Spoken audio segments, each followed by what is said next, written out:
புத்தகத்தை வாசிப்போம், உலகத்தை நேசிப்போம்.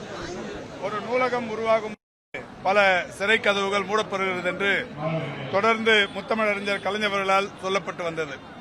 நூலகங்களும் நூல்களும் பதிப்பகங்களும் நூலாசிரியர்களும் எழுத்தாளர்களும் எந்த அளவுக்கு இந்த சமூகத்தில் முக்கியமானவர்கள் என்பதை மக்கள் நன்கு அறிவார்கள். அந்த வகையில் பப்பாசி என்று சொல்லப்படுகிற தென்னிந்திய புத்தக உரிமையாளர்கள் சங்கத்தின் சார்பில் வருகிற 8ஆம் தேதி மாண்புமிகு தமிழ்நாட்டின் முதலமைச்சர்கள் ஒரு மாலை 6 மணிக்கு நந்தனம் YMCA மைதானத்தில் வழக்கம் போல் ஒரு புத்தக கண்காட்சியை தொடங்கி வைக்கிறார்.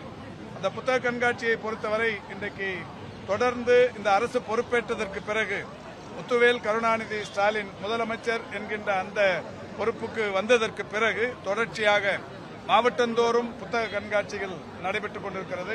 பள்ளிக்கல்வித்துறையின் அமைச்சர் பெருமதிப்பிற்குரிய நண்பர் அன்பில் மகேஷ் அவருடைய தீவிர முயற்சியின் காரணமாய் இன்றைக்கு இந்த மாவட்டந்தோறுமான இந்த புத்தக கண்காட்சிகள் என்பது ஒரு மிகப்பெரிய அளவில் பிரபலமடைந்து வருகிறது. இந்த நிலையில் சென்னையில் தமிழகத்தின் ஹெட் குவார்ட்டர்ஸில் நடைபெறுகிற இந்த புத்தக கண்காட்சி பல லட்சம் பேரை ஈர்க்கும் வகையிலான ஒரு மிக சிறந்த நிகழ்வாக இருக்கிறது.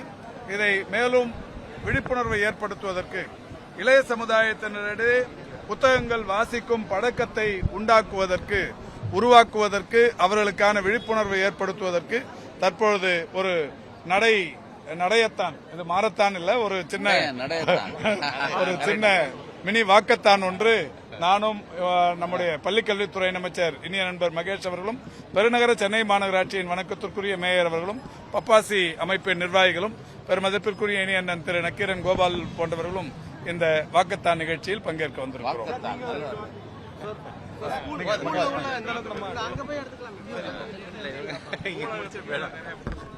பொதுவாக ஒரு நூலகம் என்று வரும்பொழுது நூலகத்தினுடைய பொற்காலமாக நம்முடைய மாண்புமிகு தமிழ்நாட்டு முதலமைச்சருடைய இந்த ஆட்சி காலம் பார்க்கப்படுகிறது. அதனால தொடர்ந்து இந்த பப்பாசி அமைப்பின் சார்பாக அரசாங்கத்தின் சார்பாகவே முத்தமிழின் கலைஞர் வெரி ஃபர்ஸ்ட் டைம் ஆரம்பிக்கப்பட்டு நீங்கள் அரசாங்கத்தினுடைய பங்கீட கிட்டத்தட்ட 75 லட்சம் ரூபாய் இதற்காக நம்ம தருகிறோம். நாங்கள் 49வது நிகழ்வை ஒரு விழிப்புணர்வு பேரணியோடு வாசிப்புடனுடைய பயனை தெரிவிக்கின்ற விதமாக நம்முடைய மாண்புமிகு அமைச்சர் மாசு அண்ணன், நம்முடைய மாண்புமிகு மேயர் பிரியா அவர்கள், அண்ணன் நக்கீரன் கோபால் அவர்கள், அதனுடைய நிர்வாகிகளாம் சேர்ந்து இந்த விழிப்புணர்வை கொண்டு வந்திருக்கிறோம். 49 மட்டுமல்ல 50வது ஆண்டு தொடக்கத்திலும் நாங்கள் தான் இது போன்று தொடங்கி வைப்போம் என்கின்ற நம்பிக்கை எங்களுக்கு நாம் 11 மணிக்கு இப்ப ஒரு நல்ல வாக்கத்தான் டைவர்ஷன் வேணாம்.